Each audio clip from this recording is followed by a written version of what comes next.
श्री राम, हर हर महादेव। भारत में जो हरामजादे खुद को सेकुलर कहकर भारत भाईचारे का संदेश देते हैं, जो हजारों लोगों को अपना बाप मानकर खुद को सेकुलर बताते हैं, उन हरामजादों के मुंह पर बलरामपुर के छांगुर बाबा उर्फ जमालुद्दीन ने कस कस कर इतने जूते मारे हैं कि वो कहीं मुंह दिखाने के लायक नहीं बचे।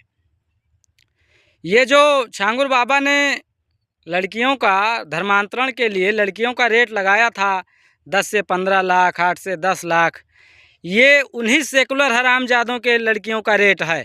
क्योंकि जो अपने धर्म के प्रति कट्टर है, कोई भी धर्म मजहब का हो, जो अपने धर्म के प्रति कट्टर है, जो अपने धर्म के प्रति निष्ठा श्रद्धा रखता है, उसको 10 लाख नहीं 10 करोड़ मिलेंगे तो भी वो धर्म नहीं बदलेगा।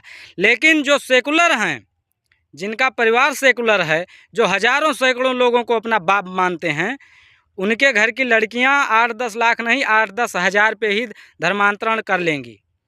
तो ये उन्हीं हरामजादों की लड़कियों का रेट है जो छांगुर बाबा ने लगाया है बलरामपुर में। धर्मांतरण का खेल जो खेला गया है विदेशी फंडों पर। जय श्री राम, हर हर महादेव।